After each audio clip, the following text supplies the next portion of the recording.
ओम शांति। 21 अक्टूबर बाबा कह रहे हैं जैसे मिलिट्री में सबको सावधान करते हैं, अटेंशन प्लीज।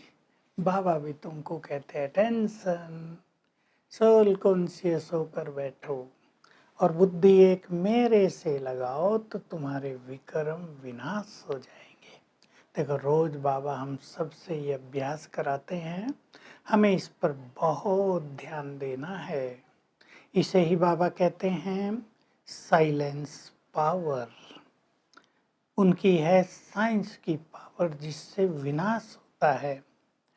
तुम्हें बाबा सिखाते हैं साइलेंस में रहना, इससे तुम्हारे पास साइलेंस पावर आती है। केवल ये नहीं चुप रहना है, आत्मिक स्वरूप में स्थित होकर एक से बुद्धि योग जोड़ना, इससे तुम में बल आ जाता है कर्मेंद्रियों को कंट्रोल करने का। आजकल सबसे बड़ी समस्या है आंखें क्रिमिनल हैं।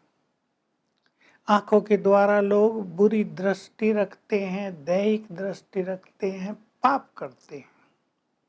बाबा तुम्हें ज्ञान का तीसरा नेत्र देते हैं तो तुम्हारी दृष्टि सिविल हो जाती है।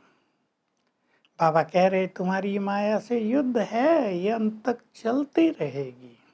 हार जीत भी किसी किसी की होती है। कोई पहले अच्छे चलते हैं, फिर बीच में रुक जाते हैं, फिर चलते हैं, कहते रहते हैं हमारी नैया को पार लगाओ। किसी की पार हो जाती है, सबकी पार नहीं होती, किसी की रुक जाती है, किसी की डूब जाती है, फिर निकलती है। ये युद्ध चलती रहती है। लेकिन जब ये युद्ध तुम्हारी समाप्त हो जाएगी तब तुम कर्मातीत होंगे। बहुत सुंदर बात है। और तब वो युद्ध प्रारंभ होगी, विश्व युद्ध। तुम्हारी माया से युद्ध समाप्त होना, तुम्हारा कर्मातीत होना और फिर विश्व में युद्ध शुरू होना। तब तक ट्रायल होती रहेगी। तो बाबा कह रहे तुम्हें साइलेंस पावर से, राज्यों की शक्ति से इस माया पर विजय पानी है। तुम्हें सबको सिखाना भी यही है। भगवान कौन है? वो एक है। यही बात संसार में सब लोग भूल गए। शास्त्रों आदि में भक्ति का ज्ञान है, सत्य ज्ञान नहीं है जिसकी जरूरत है। ज्ञान एक ज्ञान सागर के पास ही है, भगवान के पास है। उसे ही जानी जाननहार भी कहते हैं, क्योंकि वो सृष्टि के आदि मध्य अंत को जानता है, तुम्हें भी बताता है। इस विश्व की ड्रामा में हीरो एक्टर कौन है, इसका डायरेक्टर कौन है, मुख्य एक्टर कौन है और ये कैसे रिपीट होता है। तो इसमें मुक्ति की बात नहीं है, भगवान के पास जाने की बात अवश्य है, लेकिन मोक्ष की बात नहीं, क्योंकि ये सदा रिपीट होता रहता है। तो तुम सभी को ये पहला पहला ज्ञान दो, भगवान कौन है, ये संसार का चक्र कैसे चलता रहता है, तब तुम्हारी विजय होगी। मुख्य बात यही गड़बड़ कर दी है। गीता ज्ञान पर श्री कृष्ण का नाम लिख दिया है तो सबका बुद्धि योग परम पिता से टूट गया है। श्री कृष्ण को याद लोग करते हैं, अच्छी बात है, कोई बुरी बात नहीं है, लेकिन विक्रम विनाश उससे नहीं होंगे। विक्रम विनाश होंगे जब हम अपने को आत्मा समझ निराकार सर्वशक्तिवान को याद करेंगे। बाबा फिर चिंतन दे रहे हैं कि देखो, मनुष्यों को सोचना चाहिए। कलयुग के अंत में है अनेक धर्म, सतयुग में होता है एक धर्म, देवी देवताओं का राज, श्री लक्ष्मी नारायण का राज। तो ये अनेक धर्म कैसे विनाश हुए और कैसे एक धर्म की स्थापना हुई, ये कैसे परिवर्तन हो गया, क्योंकि कलयुग के बाद सतयुग आता है। तो बाबा कह रहे हैं मैं इस पुरुषोत्तम संगम युग पर आता हूँ, मैं नई सृष्टि का क्रिएटर हूँ ना, नई बात बता रहे हैं।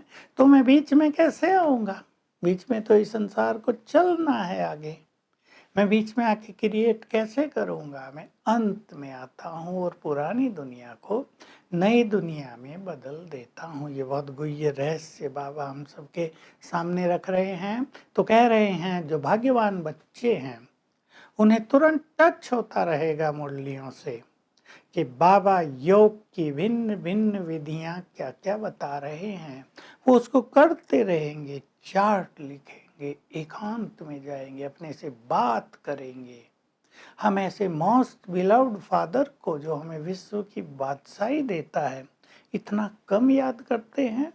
कई बच्चे कहते हैं बाबा हम तो बहुत याद में रहते हैं। तो बाबा कहते हैं जो बहुत याद में रहते हैं वो बाबा को अपना चार्ट भेजो, तो बाबा समझेगा कि इनकी याद कितनी है, वो यथार्थ है या ऐसे ही बाबा बाबा करते हैं। बांधेलियाँ बहुत याद करती हैं, लेकिन याद और योग, योग माना बुद्धि योग से बाबा में लगा रहे।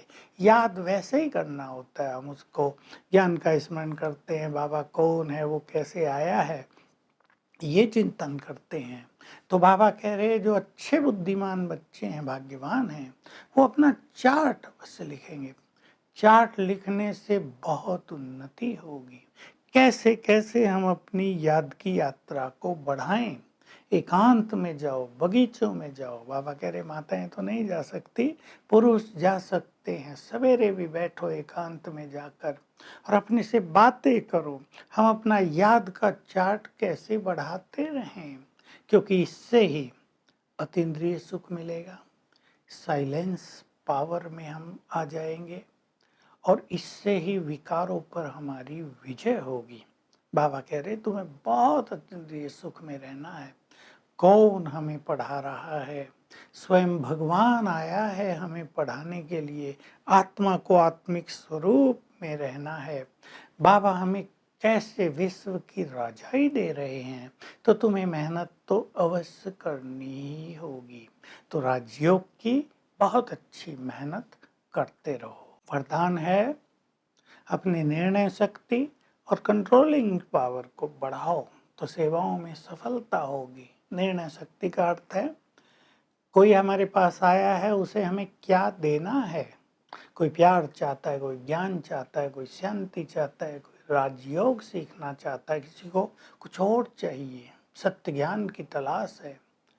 तो हमारे पास परखने की शक्ति होगी, ठीक निर्णय करेंगे और व्यर्थ बातों पर कंट्रोल, तो सेवाओं में हमारी संपूर्ण सफलता होती रहेगी।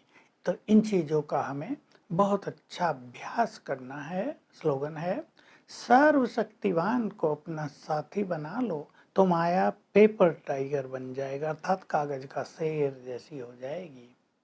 तो आज हम सारा दिन ये अभ्यास करेंगे, सर्वशक्तिवान मेरा साथी है। और अपने से चिंतन अवश्य करेंगे कि हम अपना चार्ट कैसे लिखें और इस योग के चार्ट को बढ़ाएं कैसे। कभी बाबा के पास जाएंगे, कभी बाबा को अपने पास बुलाएंगे और ये नशा बहुत रखेंगे, वो मेरा साथी है। Om Shanti. To watch Peace of Mind channel videos on YouTube, subscribe us on youtube.com/tvpeaceofmind. Just a click for a peaceful life.